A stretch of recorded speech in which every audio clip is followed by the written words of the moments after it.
Ladies and gentlemen, thank you very much for joining us this edition of Leak Project. I am your host, Rex Bear, and tonight's guest is Dr. Richard Allen Miller.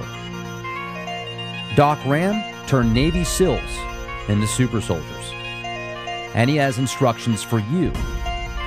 Imagine that the dollar already collapsed, but your life goes on, almost as if nothing happened. In fact, you're the one who's acting as a source of support and inspiration to those around you. Is that actually even possible? Author and researcher Dr. Richard Allen Miller reveals a depth of knowledge and experience in alternative agriculture, physics, and metaphysics. Miller began working in the secret world of Navy Intel, SEAL Corp, and then MRU in the late 60s, and now has amazing experiences and conclusions to share. Dr. Richard Allen Miller even met Timothy Leary back in the day. His writings reveal a depth of knowledge and experience. Before many leading-edge concepts became trendy topics, Miller was and is in the international front lines of research, experimentation, and documentation. Today, Miller writes for Nexus Magazine and is a preferred guest on many internet radio programs, as well as Leak Project. In the 21st century, Miller is re-emerging at a critical time in humanity's evolution where metaphysics and practical survival converge. I'm good, thank you. It's a pleasure. It's great to have you. I know that we've talked before in the past, and you've just got so much knowledge over the past 40, 50 years of research that you've had the opportunity to do. And I was hoping tonight we could really touch on the main topics of time travel, metaphysics, and how to use it in everyday life, and just some of your personal experiences. Time travel. Well, it turns out that gravity and time and space are not what we really think they are. And the example that I like to use is a drop of water that falls and hits a pool. This drop of water will leave waves going out of it, predicated on how big the drop is, how far it falls, that kind of thing. But when it hits the water, the waves going out are considered a secondary wave and basically have to do with the future and various timelines.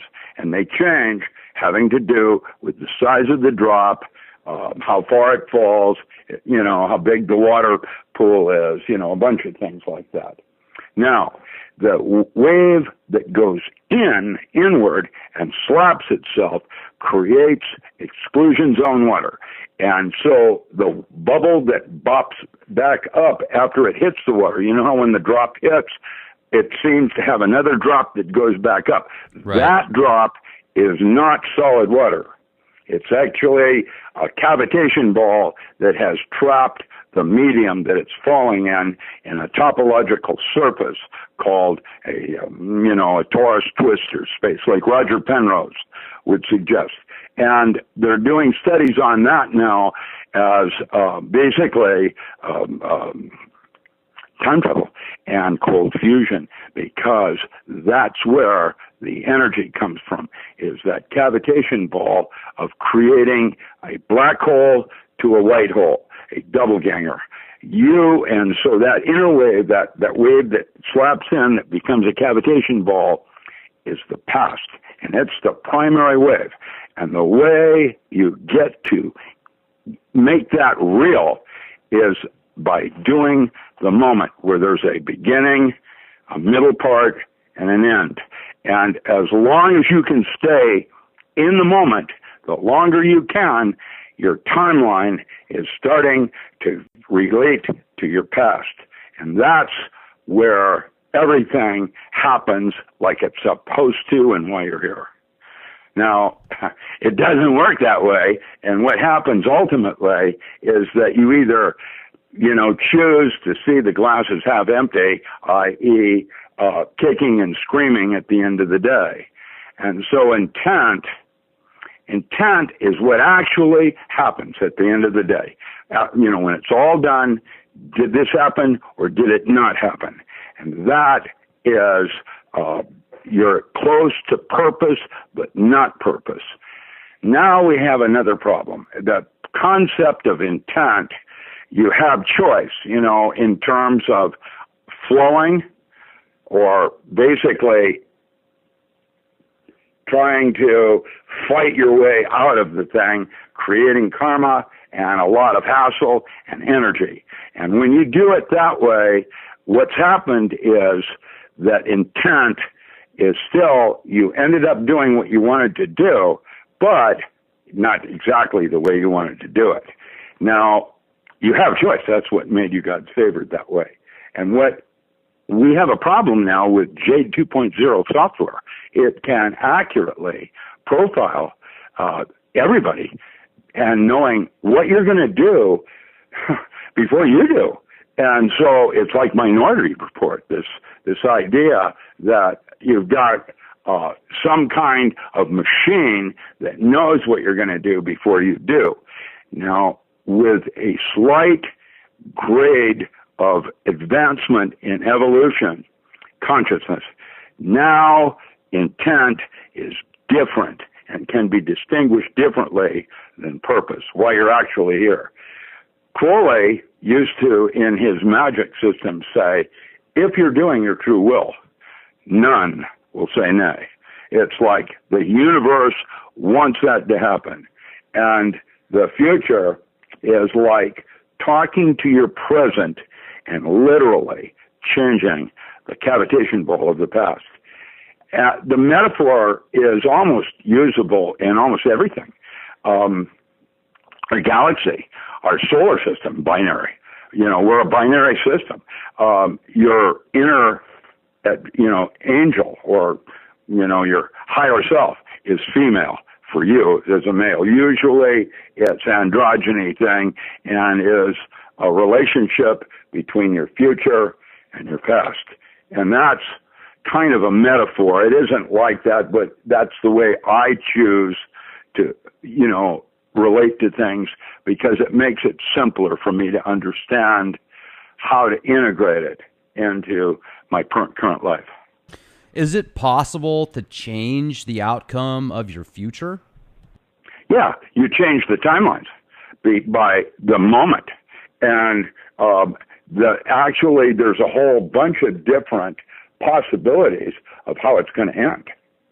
And you have the choice, predicated on the moment and how you choose to accept that moment.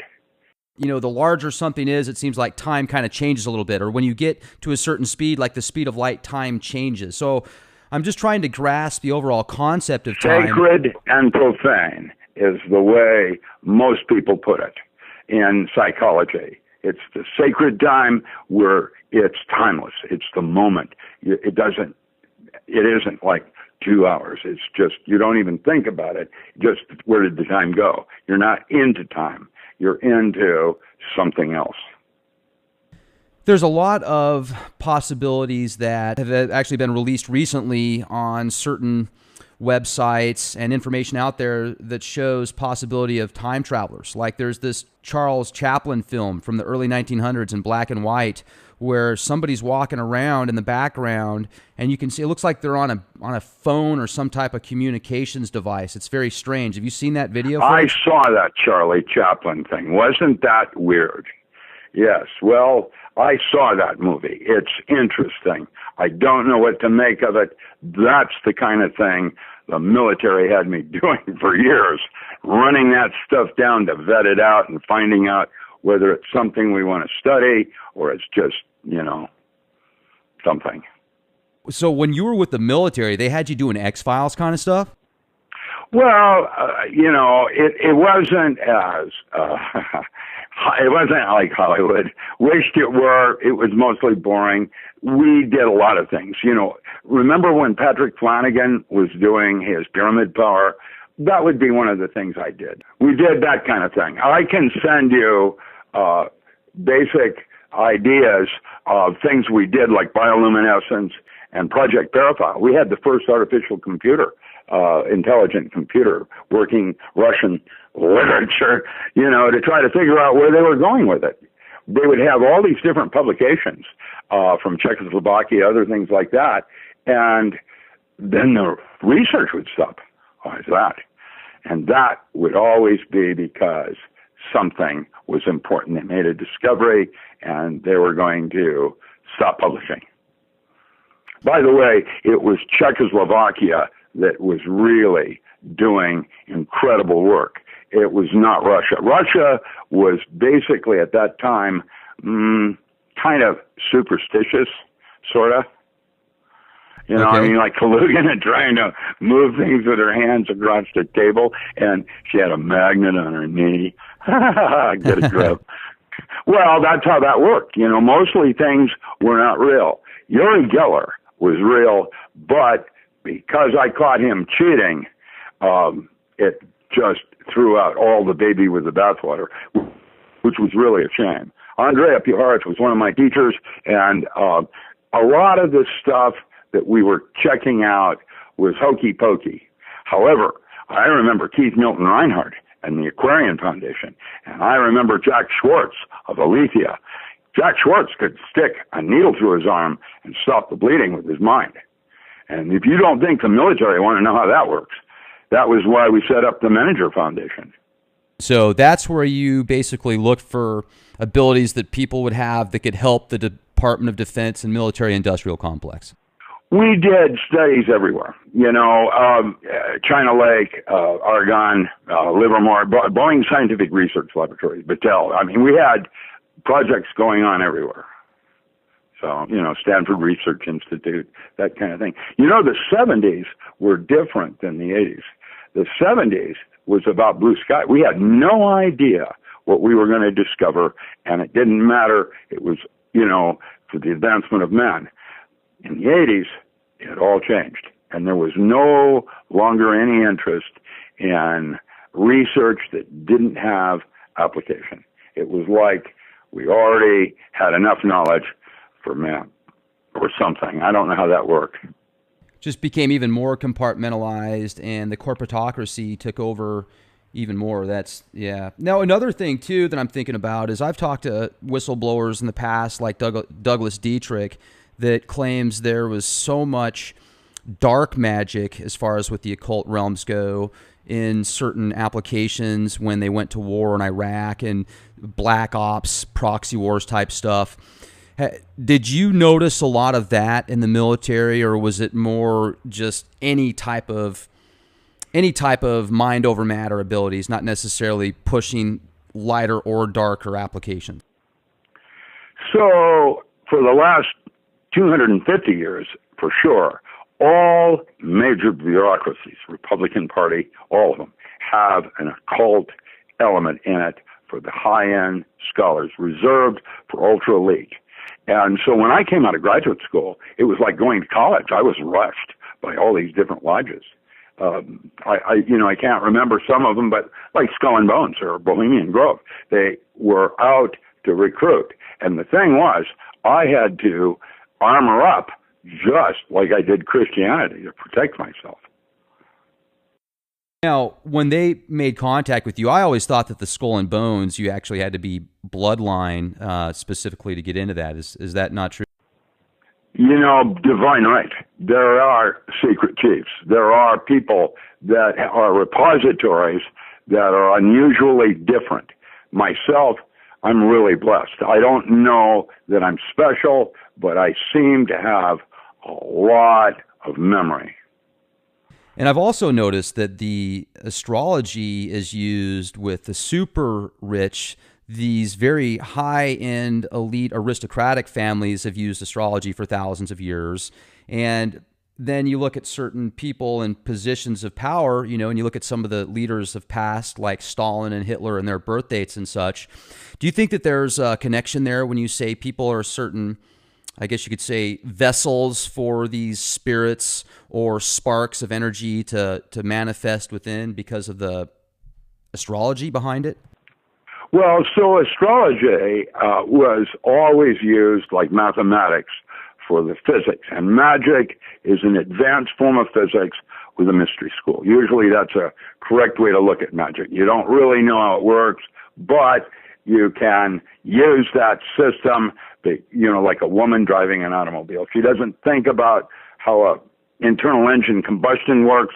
She just knows that if she puts the key in, certain things will happen, and she has expectations. Now, the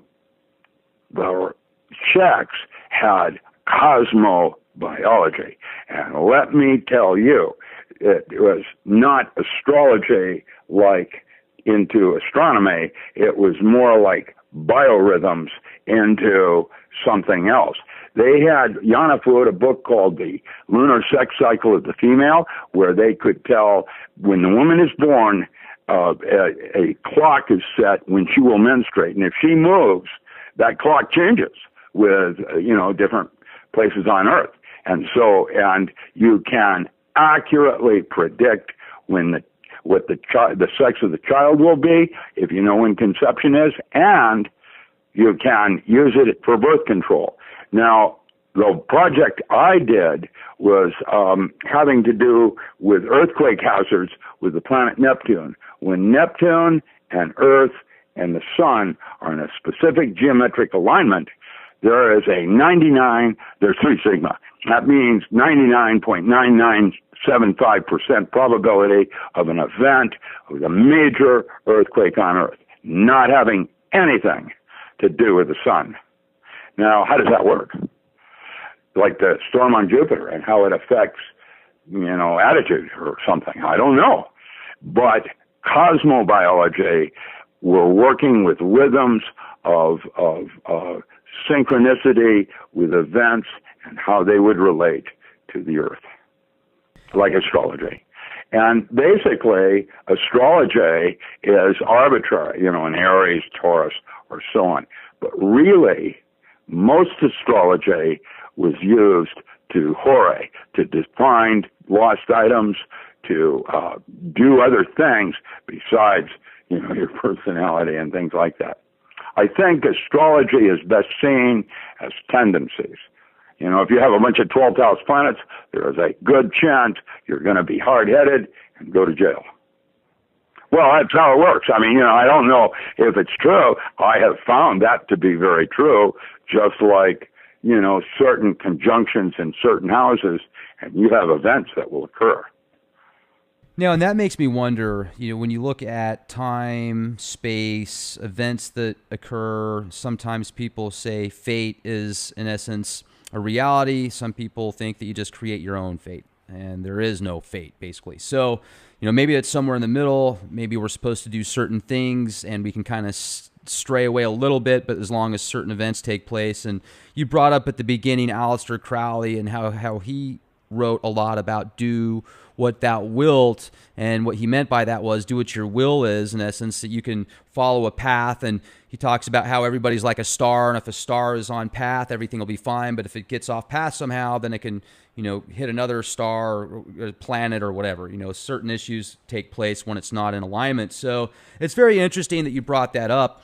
And when you also mentioned the artificial intelligence technology that you guys had access to 40-something years ago, and you look at the machines out there today that are running... Oh, yeah, it's different, yeah. It's quite different. Well, and the reason I'm bringing this up is some of the stuff now today they've got supercomputers that are running quadrillions of floating points per second, and even if you took 7 billion people on the planet and you broke that down to this one specific computer could calculate thousands of scenarios per person per second. So essentially, if all of the information obtained from your cell phone and the people you talk to on Facebook and social media and everything else they have on you, all this information database, it'd be pretty easy for this artificial intelligence to access it, surveillance, etc. And then I've heard of these technologies that were around, I think, even back in the 50s or 60s from the Tavistock Institute, where they could basically overlay biorhythms and brain waves to somebody that doesn't even know it. They have like this certain type sound gun or something where it could make them really angry, agitated. It could make them sick. It could make them do things that, like Manchurian Candidate kind of stuff. So do you think that they might actually be using that stuff now, kind of behind the scenes? Of course they are. Jade 2.0 software right now is being used in New York City to accurately predict when a crime is going to happen in a given region 28 minutes before it actually happens. Jeez. That's what the Jade Helm experiments were all about, was to shake down the software, see how accurate it was. Oh, so that really was for software. I always thought that was just somebody made that up. No, and not only that, On's algebra, all these different forms of algorithms now that are available, mostly Clifford and other forms, are used as logic systems like Nornand logic. I remember when it went from Andor and Not to Nornand, where it was an abbreviation, where you called it object-oriented, and you could take 15 files that might be, 20 megs, and compress it down into 3 megs or less, and 2 files. Object-oriented, having to do with different similarities and similar differences. There you are, John Bohm. Now, the time travel stuff that we were talking about a moment ago, I also think of John Titor. You've heard of him, right? No, maybe. I'm not sure. Okay, John Titor, I mean, he started this huge following about how he supposedly came back in time, and he used some type of IBM computer that's not even that advanced, and he wrote about a lot of stuff that was happening in his lifetime that's in the future from now. And some of the stuff was just a few years ago also. And there's a lot of things that did take place, and I'm sure a lot of our listeners here on the Leak Project have heard of John Titor, and you'll probably send me some emails in regards to this, and I hope you do, because he made a lot of predictions that were pretty spot on, and then a few that you could kind of say, well, that's vague, I'm not really sure. And then you've heard the theory of additional timelines and stuff like that, and different dimensions, right. The omniverse, so a lot of possibilities. But have you found some technical data and stuff that you can use for, maybe the possibility of making a time machine? Well, a time machine is Ezekiel's vision. It's a throne chariot of God. It is a face-center cubic hexagonal closed-pack structure that you envision in your mind's eye, the diamond body. When you envision in your mind's eye specific geometry, sacred geometries, it sets up resonance and things happen. And I'm going to say that the structure in water is so remarkable, it's like 6 zeros more efficient than our gallium arsenide and some of the current things that we use for solid-state physics in the so-called forbidden zone. The exclusion zone is so more accurate that you can probably include all timelines just in the structure in your body. That's 6 zeros, 1 million times more efficient. So could you get into a little bit more detail with that for the layman out there or somebody that's really new to that subject? Because that sounds fascinating. Well, you mean exclusion zone water? Jerry Pollack. Jerry Pollack has written a book called The Fourth Phase of Water. Jerry is professor emeritus at the University of Washington School of Medicine, Department of Anesthesiology, and was my lead in 1970. When Boeing laid me off with 30,000 other scientists, Jerry hired me, and I went to work in anesthesiology. I didn't work for Jerry. I was under him, but Jerry has done some incredible work in what exclusion zone water is. What exclusion zone water is hydrogen peroxide with a third hydrogen molecule that's brought up, and forms a bond. It's called water, even though it's not really a water. It's called exclusion zone water. And that is what you find in the leading edge of a wave. That's why it moves a little faster. It's different. And it is, what happens is when water touches anything, it has memory, and it knows what it's touching. All things it touches are different. And because water is so efficient, if it's tellurium, that water surface tension will run right up the wall and over the edge. If it's plastic, it won't hardly do anything. It'll just sit there and, be flat water, if you will. And so all the different things that happen when that is what led to Rustum Roy's work at Penn State on homeopathy, where you put a single drop of something in water, and it changes the entire system of water.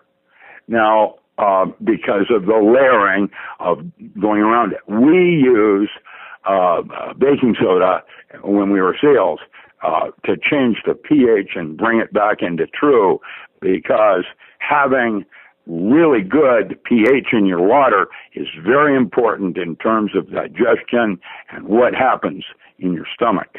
And so having the right kinds of water is as essential as all those bacteria. Yeah, and that's another thing that I think about. You look at the different forms of water that are coming out there now. You've got reverse osmosis, there's different filtration systems. Now there's the new alkaline water where it's supposed to have, I think, 7.2, somewhere around there, the alkaline. Well. Okay, look, that water is para and ortho water. That means levorotary. That's the molecule is going in this direction or that direction, para and ortho water. Then there are two stable isotopes, deuterium and tritium. Then there is clustering water, like, Willard water, which is H709 with a free radical ion. That was a bunch of different people wrote about that, Schomburger et al. Now, that's what you find around the waterfall. That is extremely healthy water. So there's all these different options of water. Then you start getting into exclusion zone water, and then the layering of the way it sets up the structure. And so just pH is just one part of the whole soup of what water is and what it is not. The alkaline water itself, though, I mean, you've seen those machines, right, or heard about it? Yeah. The alkaline water is essential because actually your best water for digestion is 8.4. That's slightly acidic, alkaline. And you can do that, water coming out of the ground is 7.0. If it's in plastic and been hit by sunlight, there's a good chance it'll be 6.8 or slightly acidic, just slightly. That will go directly, like Coca-Cola, straight to the urine. It won't even bother using it for digestion or anything like that. So, what you want to do is be mindful. Temperature is very important.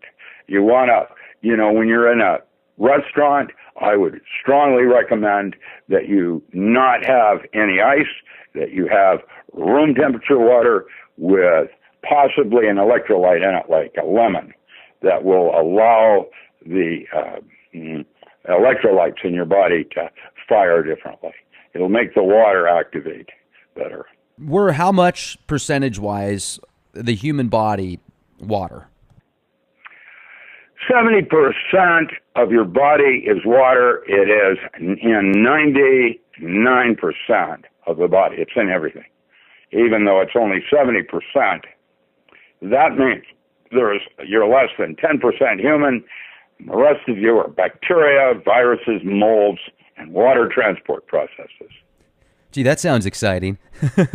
Well, if you eat a lunch of sugar, you'll notice that you need to use Rolaids because you have candida, and it'll smell. That's a mold growing in your armpits, around your crotch, whatever. That has to do with diet. That's why microbes are so critical. Now, you've heard of Dr. Emoto? Yes. And the water experiments that were done, basically, I'm looking at some pictures right now. There's one image where he basically has a piece of tape strapped to this cup of water, and it says "Love and Thanks." And you look at it under a microscope. It's this it looks like a snowflake. It's beautiful. And then there's this other one. Well, that's a little what is used to determine the accuracy of what is in the water, whether it's para, ortho, whatever, deuterium, because it's all there. Usually is Riemann spectrophotometry. Now, Emoto is a little zen for me in terms. Well, he's not the rigor science that I would enjoy trying to understand. It doesn't mean it doesn't work. What my explanation isn't real. What's real is imagination. So just to keep everything balanced, but my approach is to take a more scientific approach of understanding how to test it, measure it, da-da-da-da-da. Now, I am, in fact, writing how psyche enters matter, how your thought becomes the physical plane. And this is part of my continuing work with the holographic concept of reality, the idea of working with information rather than space-time. Quantum mechanics and quantum universes are all based around time and space. And with that system, you also have indeterminacy. That means the more you know about one thing, the less you know about something else. And you have entanglement and decoherence, whereas in a holographic system, all information is at a point, and then it cascades outward or inward as a hologram. And a hologram is then information and a resolution of information. And a hologram is defined as n dimensions of information in n-1 dimensions. It is the way information feeds, onto itself. There is a theorem in information theory that says that if you have enough information to ask a coherent question, you have enough information to also answer it. The way you structure your question determines your answer, just like prediction with J2.0 and this time travel software thing, looking into the future, 28 minutes. The algorithms. Yeah, the algorithms are incredible, and I'm glad you brought this subject up too, because I was thinking earlier about how consciousness is information. So if you're very knowledgeable and understanding, and not just book smarts, but you understand nature and life essence, then I think that would improve upon your consciousness, which therefore would improve your overall essence and spirit and spark. So maybe that's a part of this reasoning here, why we are on Earth at this time and going through these trials and tribulations, to maybe give ourselves a better understanding of the concept outside of the spectrum. Because it kind of seems like most people aren't evolving. There's those select few, like you are in a league above. Well, don't embarrass me now. I'm not that great. Well, I mean, you know things that most people don't. You've studied and researched, you know about physics, metaphysics, you've brought it all together. You've actually done the research yourself. You're not just a keyboard warrior. You've actually lived through this stuff. So you're talking of personal experiences. I mean, you were a Navy SEAL, and just in order to get to that status, your mind has to work a different way. You have to be faster and sharper, more astute, because if you're in a situation where you have to think about life and death of, maybe you're taking care of 50 people or somebody else, you've got to think a lot faster than your enemy and not have any moment of doubt. So, I mean, seriously, you've done a very good job, too, with the books that you have. Those that are listening right now, check out richardallenmiller.com, the website. I mean, you've got a whole bunch of books on there, information, talks a little bit about different topics and such. So another thing that I'd like to discuss with the current state of affairs is when you look at this AI type tech and the people that are using it, do you think that it'll get so advanced that it might actually overcome the creators? No, God is that which is not knowable by definition. That'd be like, let me give you an example. Like the orca. Orca has a cerebral cortex that's twice the size of man, and that mammal is firing 60% of it.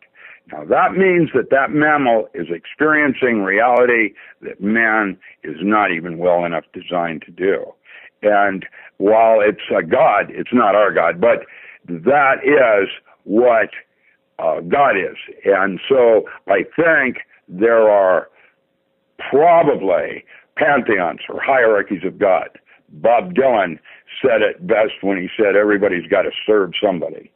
If you go into the old Kabbalah and study out of Merkaba mysticism and the Tree of Life, they talk about Ein and Ein Sof and Ein Sof Ur, the veils of Isis. That would be the hierarchy of gods. In the old Bibles, they made a distinction between Yahweh and Yad-Heh-Vah-Heh. And while many are trying to say it's the same God, I wonder.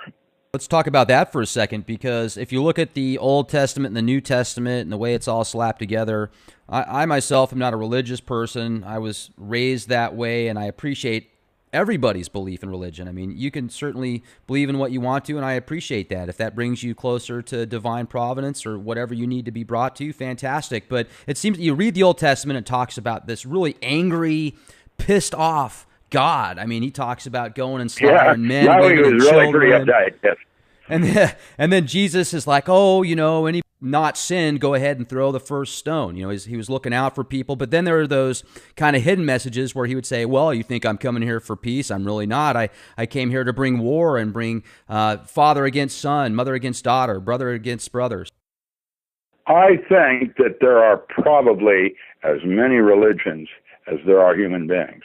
I think that everybody is slightly different. The reason you go to church is for fellowship. And spirituality is not what you do, but how you do it. And so, there's a lot of inconsistencies. If you really study the Bible, you'll realize that there's a whole bunch of books that got left out of the Bible with the King James Version. Why is that? Political.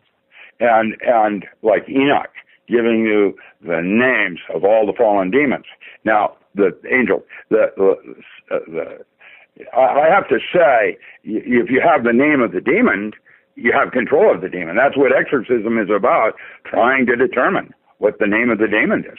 Once you have it, Beelzebub has right. Now, if you go back and look at the greater and lesser keys of Solomon, these are the fallen angels, the Lemegeddon that fell. There's 72 of them. The names are like Beelzebub and Ashtaroth. If you go back to the original names of those demons, they were qualities of men that were not deemed worthy, like jealousy, rage, anger, hate, that kind of thing. These were demons. A demon is actually a lesser part of you. In psychology, they would relate to it as the shadow. It is a two-dimensional being where you're a three-dimensional being. It is a reflection of you from something else. And that is, what a demon is, as I understand demons. The devil, I don't know what, the devil never existed before Christianity. It is all the old books, the Nejang, all of them, all the Bordeaux, whatever. They talk about demons, but they don't talk about a devil, which is an entity that is, somehow equal to God and at war with him. I don't think so. I don't think God's at war with anything. And so I have to wonder what that's about. Dietrich is someone I've met and like. I liked him as a person. He's a little goosey. And, in terms of Temple of Set and the Church of Satan and the U.S. Army with Aquino and LeBeau, those things are reflections of a reaction. They're forms of Christianity, just for the record. They're not... Can I jump in just real quick, if I may? Wasn't the Church of Set, or not the Church of Set, because that's not real old, but wasn't the foundation of Set an ancient deity that predates Christianity? We're talking, yeah. Okay. Yeah, in previous epochs. The Culverin Bible and other scholarly texts that Mark, Luke, others used during that period. There is a really important book called the Sefer Yetzirah, the Book of Formation, that relates sounds to words, because words and movement, like dance, ghost dancing, whatever, change space-time. And we don't have that technology, but we do know of its existence because you can watch Gabriel Roth, or going back to Kate Bush, or even to Kenneth Anger, and how they use dance as a form, like whirling dervish, a form of changing space-time. Like sound chanting in a certain intonation, like the Word of God. And if you did it just right, things happened. Gabriel. And I don't know how that works. I have been very interested in that area and have been studying that as part of my eclectic backgrounds in these various areas.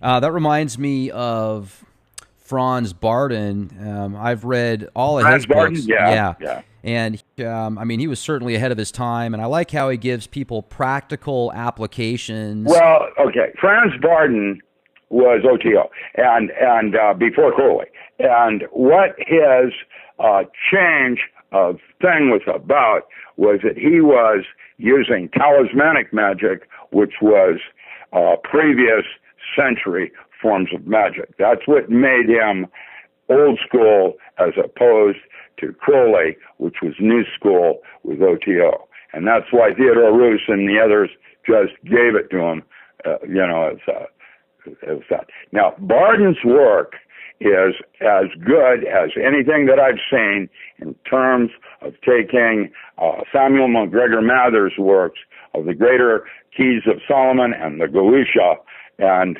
actually adding punctuation to it. The demons, each name has a sigil based on, magic squares where you use numerology and drawing out a geometry that is your name on that magic square. And actually, you will find that 68 of the 72 demons' names relate to Babylonian star maps. There it is. That was a course I did at Georgetown for a bunch of Jesuits. I didn't get them all, but I got 68 of the 72. That's a really cool connection. It shows a metaphor in terms of what a demon does and what geometry was and how it was used in talismanic magic. That was 19th century systems. You can go back to, there's a bunch of books. I've done so much that I can't even hardly remember anymore. Things that you would do where you're trying to contact your angel and you can't talk, so you use geometry as a way to communicate. That reminds me of the book Merlin the Mage or something like that, or Abramelin the Mage, Sacred Magic of Abramelin the Mage. Yes, that is correct. Is that a good form to actually get to your guardian angel? If you, I know it takes like 3 months or 6 months. It's an older way. The whole thing has to do with set and setting, as Crowley and then Leary would suggest. Leary's book, The Varieties of Psychedelic Experience, in my opinion, is possibly one of the best books ever written on magic, truthfully. And so, I have a different way of looking at what all of this is about. And I am, you're one of the few people that I've met that even has an inkling of, some of the books in magic and some ideas of what it would mean to come in contact with your holy guardian angel. By the way, that knowledge and conversation thing that they talk about is actually self-realization, where I'm literally talking to my future right now. So you're talking to yourself in the future. That's your higher self. And it's, some people call it your guardian angel. And if that is your higher self, of course it's going to have your best interests at heart. And Crowley talked about how his higher self was named Iwas, and then he said... No. Iwas was a deity that he channeled in Cairo and was not his higher self. It was actually, if you want the real deal on it, it was most likely a gray, and or that there's a lot of occult. We're talking about Lamb right now when he made contact with LAM. Yeah. I saw those things. I don't think so. Coincidences and metaphor and modern myths, but really, Iwas was part of the Yazidis, and that was a rare book on magic that was written by Joseph Isaiah. He was a Jesuit for the Vatican in 1921, called The Sacred Tradition of the Yazidi, or Devil Worship. And the reason we were interested in it as parapsychology was, it was about a pre-Christian devil-worshipping cult. And really what they talked about was the Stargate. That's where the Stargate came out, was in that book. And Crowley and those people were talking about it like you 20 years earlier than when the church came out and published it. And really, the reason we invaded Iraq was for that artifact. Trust me when I tell you. And the first Bush didn't get it, and the second Bush went in with tomography, and after the war, he got on board that ship with all those medals and everything, and he said, we got it, the war's over. And then, of course, the war went on for another 3 or 4 years, but it was a Stargate. Now, a portal where demons were running in and out of it. And it was in the catacombs about 60 miles down in the northern part of Iraq, and Yazidi, which is a very weird religious cult up there in northern Iraq, based on these old artifacts that are in catacombs. Now, the deal is, and here's where it gets interesting, there's a second Stargate. John, it's like in the movies. I can't believe it. It's all so lovely. I can't believe it, Hollywood. That gives them plausible deniability. Well, I think it's somewhere in the Indian Ocean. And, of course, CERN is an attempt to create a singulate, which would be like a portal. You know, let's talk about CERN for a minute, because there's so many different things people are saying it's being used for. There's the official reason to smash, and collide different particles to find new particles. My grandiose envision of this thing is it's being used to weaponize black holes and make these, you want to go to war? We'll just send your entire city to another dimension. We'll open up this wormhole and boom, there you go. Well, fission and fusion are double-edged swords. The first application was weapons, but they do other things too. And so there's good, bad, and ugly. And it's really not about what it is. It's about its application and or interpretation by man. Another thing that's coming to mind also, when you look at the old definition of demon, it actually used to be pronounced daemon, and the Greeks looked at the daemon as your guardian angel. Well, okay. What I'm in touch with is something quite remarkable. It is me in the future trying, like that movie, using tachyons to communicate in the past, trying to tell you to... Interstellar. Stop. Yeah. There was this movie about a church, and it had an artifact in the basement that was letting something in from somewhere else. And really, what a singulate is a mini black hole. And, like we broke the atom, and now we're doing fusion, where we put things together. So, of course, we're going to do as well, trying to create black holes.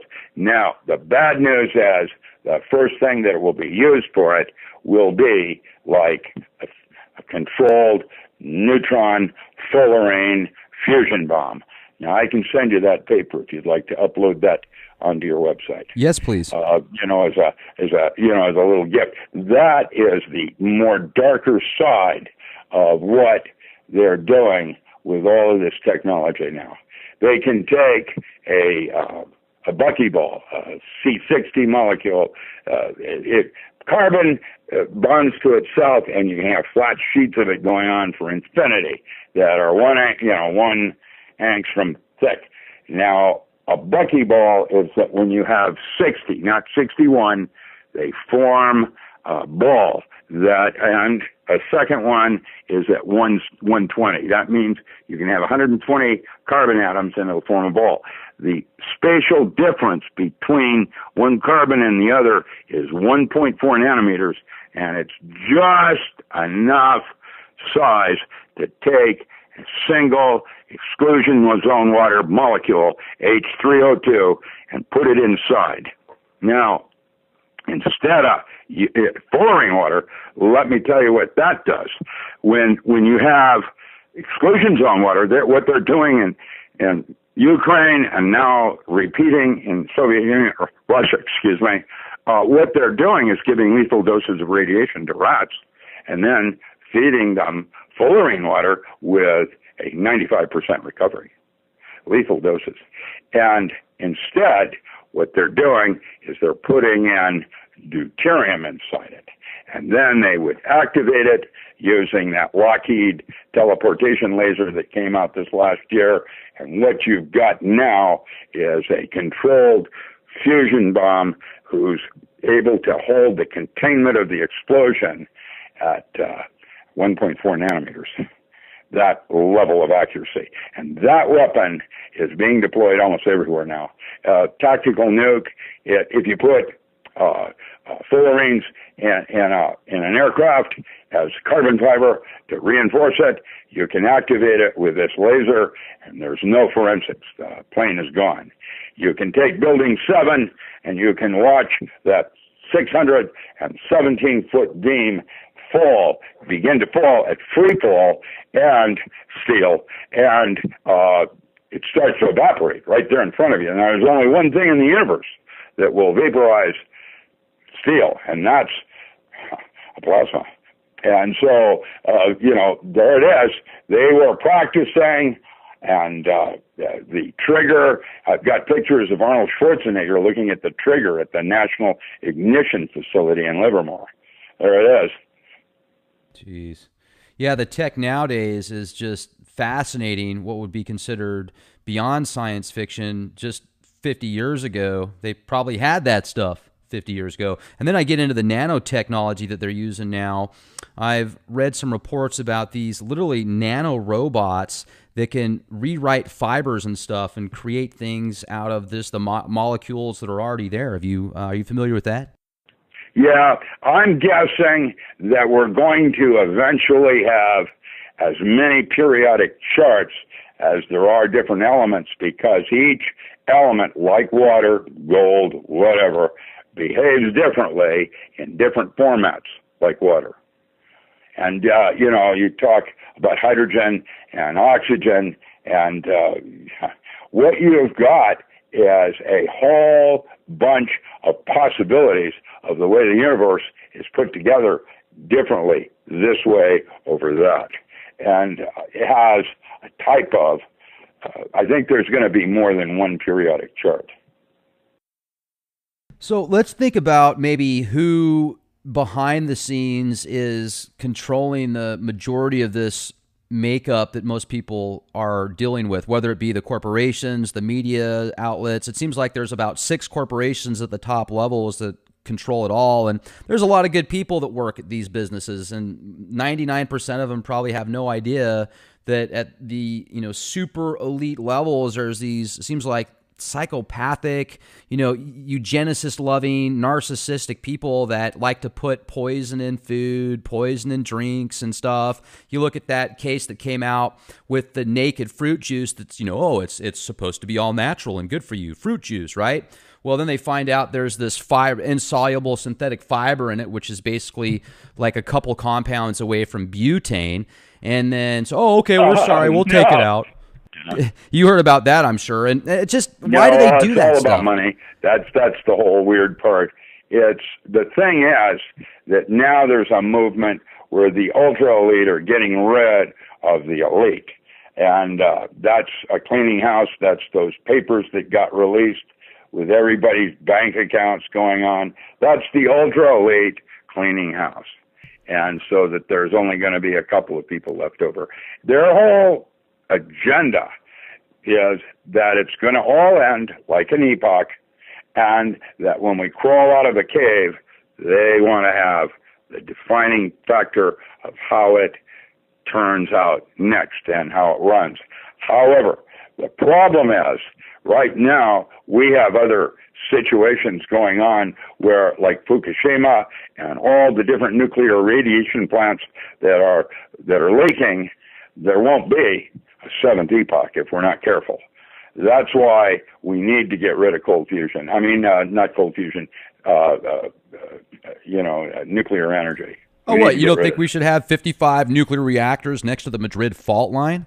No, we shouldn't have that. That's Matt Stein's thing called 400 Chernobyls. We have a serious problem right now at Indian Point, next to New York City, and Miami is now leaking into the Atlantic. And of course, Hanford has been leaking into the Columbia River for the last 10 years. It's really bad. It's worse than anybody is aware of, and nobody is really addressing it. And basically what needs to happen is the switch needs to be turned off, because at some point the grid is going to go down, and that's going to be a nightmare. There's some really intelligent people out there. Obviously, whoever came up with the idea to create energy with nuclear fusion, I mean, it's, to come up with that idea is great, but then as far as the common sense goes, it's retarded. I mean, just the fact that one of those reactors alone can cause damage for millions of years, and then you've got 400 of them out there. The Fukushima disaster, you've got those 6 nuclear reactors that went into meltdown. That's just one location. Chernobyl was just terrible. And then, like you talked about, Indian Point. Now, also, one thing I find fascinating is I spoke with Cliff High from the WebBots. Yeah, he's an interesting person. I like him. Yeah, he's a great guy. The reason I brought him up is because I interviewed him just a short time before that the nuclear event happened there in Indian Point, and there started being some real bad situations out there. And he said the WebBots were predicting a nuclear event in and around New York, and then sure enough, couple weeks later, boom. They nailed that on the head. And those WebBots also... Yeah, now that's an example, again, of your algorithms. He uses Goertzel's math, which is a type of On's algebra, a little different than Clifford. That's the systems that normally are used, like with JADE 2.0 software. Those softwares can accurately predict a crime in New York City 28 minutes before it happens. I mean, that's just mind-boggling. That's absolutely Well, it's incredible. like Minority Report. We have gotten to the level where a machine knows more about what you're going to do than you do. However, there is the next level of evolution that allows you to go to a new place that changes intent into purpose. And I will be writing about that in the Non-Local Mind book. In fact, I'm writing about it right now, and that's how to change the movie. Yeah, it certainly seems like the whole world's a stage. And then you talked about how these Panama Papers are basically a way to get rid of what many people think are the elite, but they're just they're the patsies, I guess, for the super rich elite. And you say they, and I say they a lot, and a lot of our guests use the term they. Do you know who they are? Well, let's try it this way. If you look just at pharmaceutical houses, and you have a whole list of all the different pharmaceutical houses, there's, Monsanto's at the top. You have 40th down is Johnson & Johnson Wax. And, they make Band-Aids and shit like that. And their revenue right now is 4 times the state of Oregon per year. And so that is what our problem is that there are corporations now that are bigger than countries. That's why the United Nations wants to put it all under one world order. And I don't think so. I don't think I want to do that. But I don't see any way out of it. It's just don't assimilate, and that's another thing too, is you think about the way that the media plays out these certain events at specific dates, very numerological, and for those that study the occult, and there's so many different forms of the occult. Well, occult means hidden. It means that it's not for everybody. That was why it was for the ultra elite of Europe for centuries. All your poets, Shakespeare, William Butler Yeats, the usual suspects. They were all part of magical lodges studying esoteric sciences. And just so you know where thelema came from, it's a Greek word that came originally as one of the four basic words for love. There was eros, philo, agape, and thelema, the love of will. And that's why Crowley said, do what thou wilt shall be the whole of the law. Love is the law, love under will. That means you're loving to other people unless it takes you from your true will. That is, and if you are doing your true will, and it seems as if you're at odds with others around you that are counter, that's God's will. If you're doing your true will, the universe wants that to happen. That's what I have observed. Yeah, and that's kind of what I picked up from those terms that he used. Sometimes people will say, oh, do what that will. That means you can just go do whatever you want. There's no consequences. I look at it as the exact opposite. No, not do what you want, do what you will. There's a difference. That's why will means thelema. It's a actual word in Greek for love, the highest form. If you look at some of the different types of magic, I mean, you've got the chaos magic, you've got that type of theory. There's dogmatic practices like ritual magic, where you've got the circle and the wand and the robes and the colors that relate to whatever you're doing or summoning, the talisman magic and stuff like that. But it seems like everything, in a sense, if you really want to say magic, is a form of magic. If you think something, you have to think it before you can create it. Well, okay. So, in anthropology, they make a distinction on different forms of, aborigines. An aborigine doesn't have high tech and yet is at perfect balance with their universe. And it's like a woman that would drive an automobile. She doesn't go through the rigor of understanding how a combustion engine works.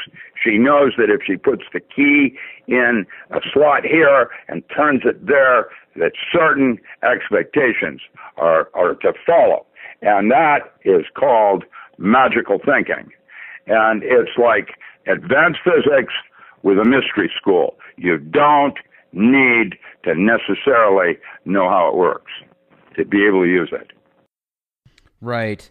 And also, I mean, you write a lot about different types of ESP, meditation, etc. If you could walk our listeners through a few applications that you would feel could give them a cornerstone to, being able to do some of these things that, maybe sixth sense type ability. Well, okay. So the first protocol that made a SEAL a super soldier, we didn't call him that back then, but gave him the edge, was extrasensory perception, thinking with the gut. It's like ESP is knowledge that you already have, but you don't know how you got it. It didn't come through one of your five senses. Somehow it came actually from the enteric nervous system of neurotransmitters in your gut, which is what turns on the brain. The brain is there to make all your beliefs true. You got to be careful, because I wouldn't have seen it if I hadn't believed it. You can create your own folly as you are. The physical plane where we are right now is where we generally go to be sick spiritually. It's like this is a hallucination.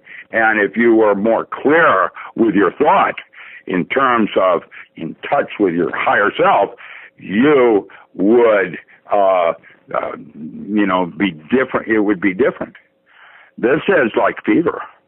As a metaphor, as a metaphor. Sure. And, I need to define a metaphor here. Let me do this. It was Gregory Bateson that said, what is your metaphor but to serve your paradox? Now, really, I interpreted that as a metaphor for a paradox.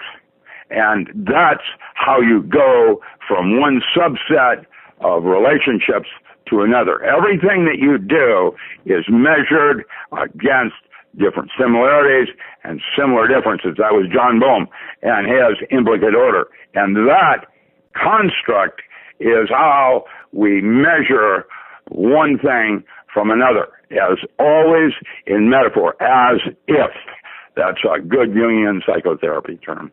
Have you learned how to harness the ability to kind of tap into, what somebody's thinking before you're even getting in connection with that person? Well, the last chapter in ESP is neuro-linguistic programming, NLP. They're constantly communicating with other things besides words. And you can, if you understand that, you can read your answer in interrogation. Oh, it's a yes, it's a no, because look at the way his eyes moved. The thinking with the gut, there is an altered state of consciousness. It's not very far from where you are. It's called the blank mind state, where everything is in a light, meditative state that your ability in guessing increases 400 times. I developed this for SEALs as a way to take a psychic and improve them. And what we wanted to do was have our troops be intuitive. They didn't make bad decisions. Instinctively, they knew what to do. It had nothing to do with knowledge base. Now, that is an altered state that you can achieve with hypnosis and or relaxed meditation, where you go to a place and can have a sense of knowing. And everybody knows exactly what I'm talking about. We ignore it. It is a useful tool because if you use your upper brain, that'll get you killed. If you use your upper brain, you're doing a scenario. There's two things that can happen. You're either going to not get shot or you're going to get shot. And Merlin put it really succinctly to Arthur in a book by T.H. White when he said, anything not specifically forbidden is mandatory. If it's possible, you can count on it. Have you ever had an out-of-body experience? Yes, astral projection. It's different than remote viewing. Yes. Monroe wrote a very good book on that when he was at Berkeley called Journeys Out of the Body. Carrington and others had written about it previous. There are a whole series of different writers through the years. They, at one time, tried to confirm or not a old Greek concept that at the moment of death, there's a body weight change, about 6 grams. That's like ba and the ka. Interesting. I don't know if that's valid. Carrington and others tried to prove it, where they were having somebody and we were weighing him, and then they would weigh him right after death to see if there was a weight change. Interestingly, there was. That did not confirm it, however. And I'm looking here on your website right now, richardallenmiller.com, and if you go to the library section there's 11 different books. You've got ESP, Introduction Through Forms of Self-Hypnosis, and then Native Plants of Commercial Importance, Power Tools for the 21st Century, The Magical and Ritual Use of Aphrodisiacs. Yeah, those are older books. I was a very naughty boy in the early years, writing books on psychedelic mushrooms. Now I write about pharmaceutical. Do you think that there's a lot of spiritual healing that can take place if you have a specific trip on hallucinogens like mushrooms? Well, that's the story by shamans that go to, Brazil, wherever, and do it. The problem I'm having with Daime Church and the current ayahuasca movement is that there are two churches at war with each other, on who's got the right formula. How spiritual can that be? Now, beyond that, it's like when we did acid 40 years earlier. tell us about your most amazing experience that you can remember. My first one with Timothy Leary. Oh, yeah. Let's hear about this. This is awesome. The first one is always, what that is a kickstart to the brain's own production of a similar chemistry. Lysergic acid diethylamide is a toxin, and the body freaks out when you take it. And what happens next is it goes into overdrive, producing its own look-alike lysergic acid amide. And the lysergic acid diethylamide is broken down into salts and into the urine within 20 minutes of ingestion. And then the 20 hours of psychedelic experience is your reaction of your own body's brain chemistry. It's slightly different. That one is the one that connects dots when you say, aha. Crowley wrote about it as aha. Now, that neurotransmitter is kind of goosey because it turns out connecting dots is arbitrary. Did you, when you had that trip with Timothy Leary, where were you guys at? What were you doing? I mean, that's cool. Well, they Harvard was trying to do a study on what would happen if they gave LSD to a genius. And they did a big study on a bunch of different people from around the United States. I think Jack Sarfati's name was one that I heard of out of New York, mine. Larry came over and talked to my mom, and then went to Washington State University and talked to my professor, Professor Riggins, who was my lead professor. None of us knew anything about it. And of course, Mom, it's okay, because at that time, nobody knew anything about psychedelics, and it was still legal, 64. And Leary took me up to Deception Pass as my guide. And I remember I was a mess. And I was, I was looking 2,000 feet down at Hurricane Ridge at Puget Sound, boiling back colors. And Larry leaned over and he said, "Wouldn't it be neat to jump?" What happened next was I discovered Aldous Huxley and the Doors of Perception. I didn't want to go there. I didn't want to hear this. I became so fascinated with how convoluted those doors were that probably is one of the things that influenced me in continuing all of my work in altered states of consciousness.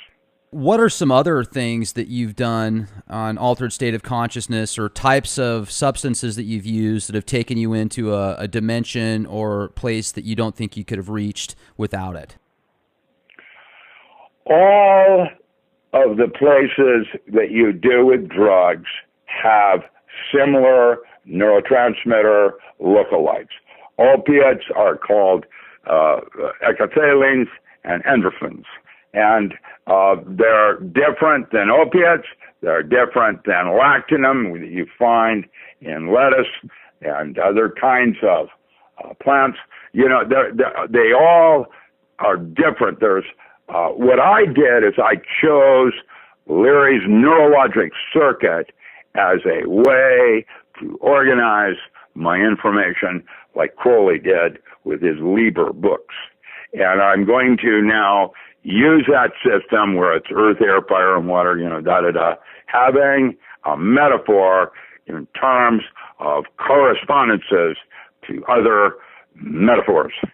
And once you do that, it allows you to better understand what the experience is and what it is not. Okay. And also I'm kind of thinking back too about the Franz Barden books that he put together. He brings it up many times in all of his books that you have to follow these exercises and practices in order to get to the next level. And if you read about it and study it, that's great. And that's more the reason I guess I did it at first, was to just understand what so many people say is either good or bad or helps or doesn't help or whatever, is woo-woo isn't.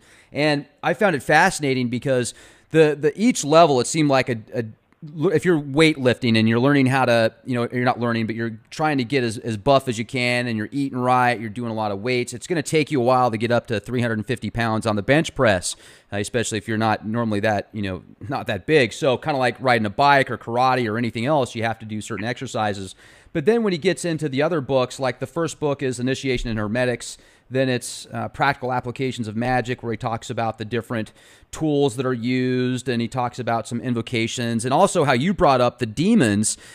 He said it's the same thing. If you're going to harness some type of demon, don't think of it as outside of yourself, but more of inside yourself, a different part of yourself, like the shadow. So that was a really cool connection. But then the third book is called The Keys to the True Kabbalah, and in that book, his description of the Kabbalah is actually words and letters and sounds and vibrational frequencies that can actually... Well, that goes back to his Sefer Yetzirah, the Book of Formation. So you can actually create via sound. And even in the Bible, as a religious person, if you are, you read the Bible, it says the first thing God did was say the word, and essentially that is a sound, a vibrational frequency. And I don't know if you knew this or not, but Hitler actually kidnapped Franz Barden, had him, took him in, and some of his people that were with him, because they wanted to use his powers and abilities of mind over matter to help win the war. And there was actually a moment where he almost escaped because he used one of his, Kabbalah lines, kind of like in the movies, abracadabra or whatever. Yeah. But, Abracadabra. So, Steve Miller. There you go. What do you think about that stuff? So, it's all true because a lot of people have invested a lot of centuries in believing it be true. Merkaba mysticism goes way back and is all about geometry, and that's what Roger Penrose writes about in his most famous, The Geometric Universe. That book is, in my opinion, possibly one of the most important books in physics this century.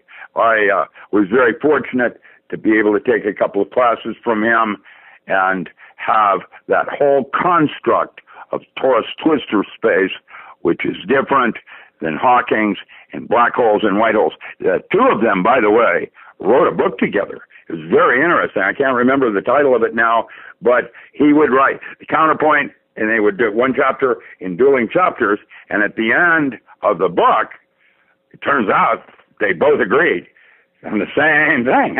It was really interesting.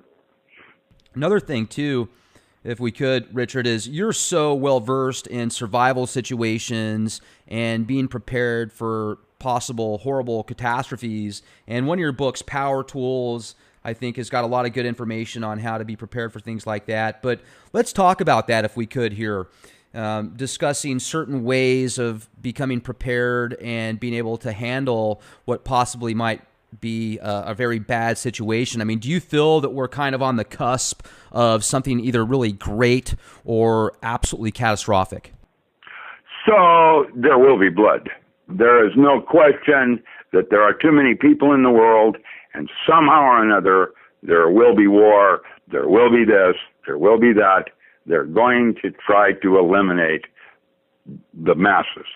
That's going to happen, and probably it will be done by nature before it's done by man. That's how it usually works. Now, beyond that, I don't know. I don't know. I really don't know. I know that our concepts of sovereignty have gone out the window. Living in New York City, and let's say you're on a 16th floor, and all of a sudden the grid goes down, and they can't deliver water, where are you going to flush your toilet? And people are not ready for that. And it'll be real weird how they react. That is what a zombie is. In fact, the workbook 2 is Can You Live Off the Grid for 30 Days? It is basics of food, water, heat, and entertainment, all of it. These are, and your go back. You got 10 minutes to go into your house and get everything that you can carry, like they did in Nepal, or, when you have, refugees, and Katrina. And, I don't think anybody's ready for this. I'm not. I know that I'm not. And I'm going to say that today, everybody listening to this radio show should have 3 days of water on hand right now in your household, for everyone in your household, including animals, and a replacement or backup plan on replacing it the first day, because the grid is going to go down. I don't know when, I don't know how, whether it's going to be an EMP strike or the sun or Nibiru, whatever. I don't know. What I do know is that none of us are ready for this, and our whole romance with electric current and the way we do business is just not. How do you get your water out of the ground, even if you have a well? You should have a sling, a side pump, where you can hand pump it out. You'd probably be the most popular person in the neighborhood if you had that. Yeah, I remember I talked to John Michael Greer a while ago. Oh, yeah, Greer, yeah. Really cool guy, and he says, if STHF ever happens, instead of just being completely stocked up with everything, which is a good idea, but an even better idea is to be really good at something. So that's barter. There is on Netflix 3-hour thing called Remote Survival, and it turns out that the people that fail are because of attitude, not knowledge base. It will be your head space. That's why I do urban survival skills with Matt Stein, where I teach ESP, because it will be your instinct that saves you, not your knowledge base. You brought up Nibiru for just a second there a minute ago, and there's a lot of speculation of Planet X being close, not there.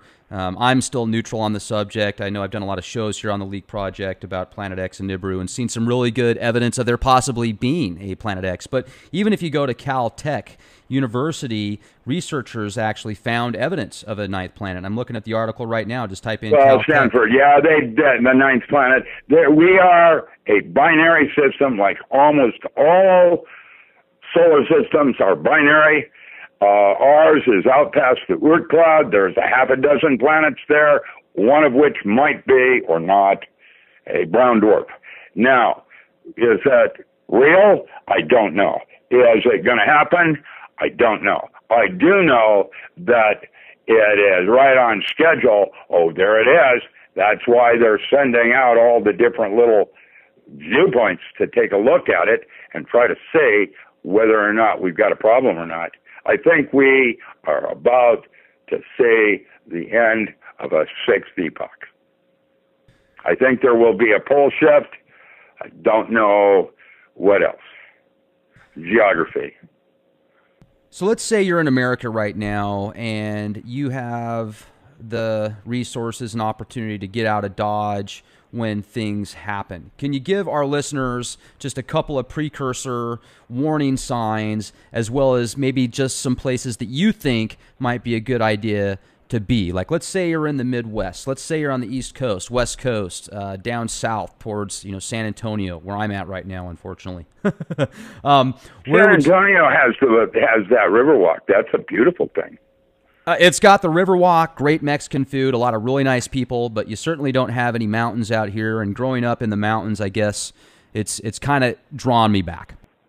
I've never seen tarantulas 1,000 at a time walking in a single line. I've never seen, Texas has its own weirdness and you have your own grid. Yeah. That means that when the American grid goes down in Texas, we'll secede from the Union probably and be the one that survives. Is that why you think Jade Helm was focused so much on Texas? I don't know. Okay. I mean, I don't know. I know that it was mostly to shake down how accurate it was profiling individuals, and Texas is right in there for that kind of thing. Sure. Yeah, it is. And then so like some of the agriculture stuff, self-sustaining. Let's say somebody just has a real limited amount of space, like a quarter acre or something like that. Is there a way to actually produce enough fruits and vegetables to sustain yourself? No, but you could. You can. You could, for example, do a cottage industry on a quarter acre, like make herbal coffee. For when the grid does go down and Starbucks is no longer delivering you've got something to barter. Now, you can, sovereignty, the way Crowley put it, Moda, was that there are three ways to be in this world. There was the vulgar, the adept, and the exempt. And the vulgar got audited, the adept got money back from the government, and the exempt had a 501c3. They didn't pay taxes. When I was in high school, I was exempt. I was a nerd, but I was also an athlete, which means I had access to things that I didn't want to do, like beach parties and that kind of thing, because I was an athlete. And I didn't take advantage of that. I was afraid to get pregnant, and I wanted to go to college, da-da-da-da-da. But it told me that an exempt status is where you're sovereign, and you have access without having to be part of the club. I did that when I played tennis, and I was a pro, and Marion Cricket Club, DuPont Country Club, others liked to have me there playing, even though I didn't have a bunch of money or anything, to keep the membership tight, and in terms of playing tennis. And so I had carte blanche. Now, having some degree of control of your life, like food and water, give you a sense of center that you will not get buying your way through with money, which, by the way, is a theatrical prop. It's not real. What's real is labor. Well, Bank of America just did one here locally. They closed a bunch of stores without even notifying their membership. This is how it's going to start to play. You think there'll be like a bank virus that shuts down accounts? Well, I don't know how it's going to play. FDIC, supposedly, I don't know how it's going to play. Stay tuned. Right. I don't know. Okay. It's going to be ugly. I can tell you that nobody's going to be happy. Well, I mean, surely, if you look at people, they've got videos out where there's Black Friday and you've got mobs of thugs beating up grandma for a TV because it's high definition and it's $150. That is the most embarrassing thing I've ever seen, was that woman being handcuffed, and she still wouldn't let go of the thing. She $7 part from China. I couldn't believe it. It's crazy. China's really kind of the new mouthpiece for the elitists, it seems like. They're trying to use that, just their culture, as what we should look forward to. If you watch a lot of the new movies now, they portray China as the new safe haven. Well, there is no such thing as gross national product anymore. I remember when Snap-on and Craftsman meant something, where you had a choice in what you bought. You could either buy cheapest or you bought Best Buy. Per dollar spent, you got more bang for your buck, like American agriculture. That's all gone.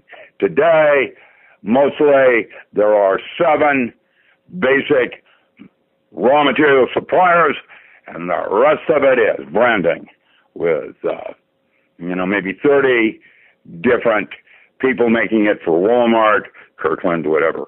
I remember 20 years ago, I was growing feverfew for Kirkland, and they would take my bales of hay, feverfew, ship it to China to tablet and capsulate it, put it in Kirkland for Costco.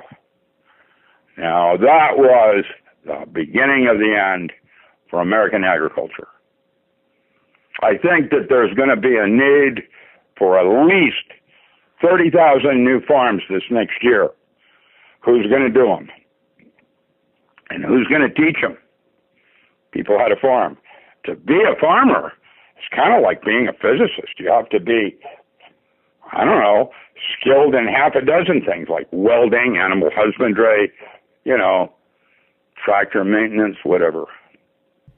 You know, I was talking about this before with one of our guests about how so many people get gung-ho on survivalism. They get prepared with a bunch of food, MREs, ammo, generators, oil, antibiotics and stuff.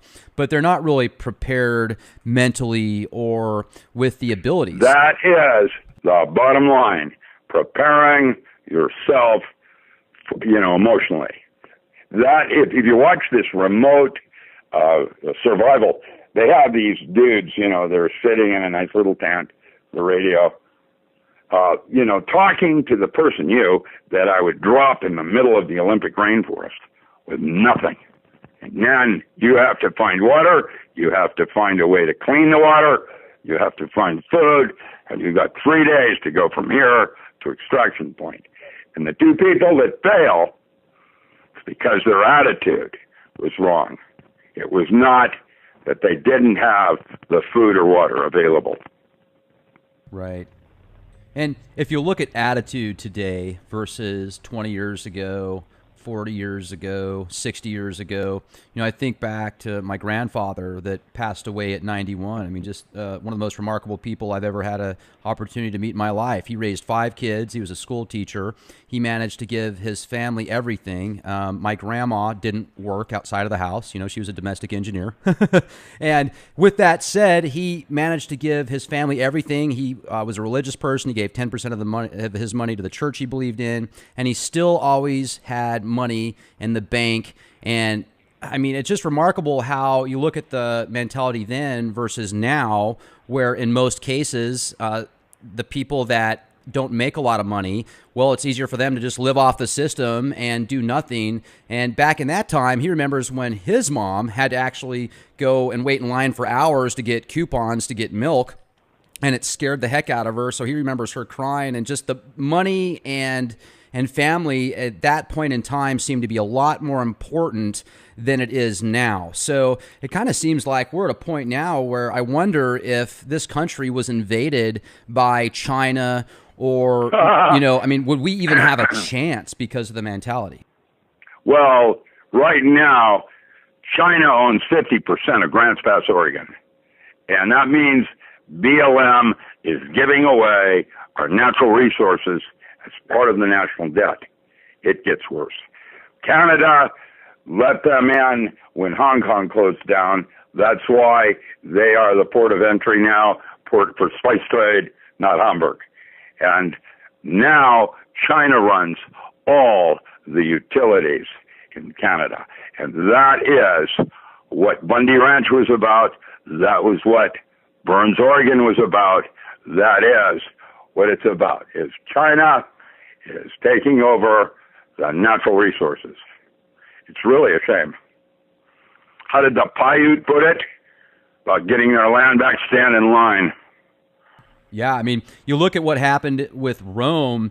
It was a great nation at one point. Then it started outsourcing its military and giving everything away, and then it collapses. And I mean, it seems like maybe certain bloodlines that are in power now and relationships, maybe there's some, 6 degrees of separation there, but clearly the political stage where certain countries exist and the power and influence they have has gone all around the globe.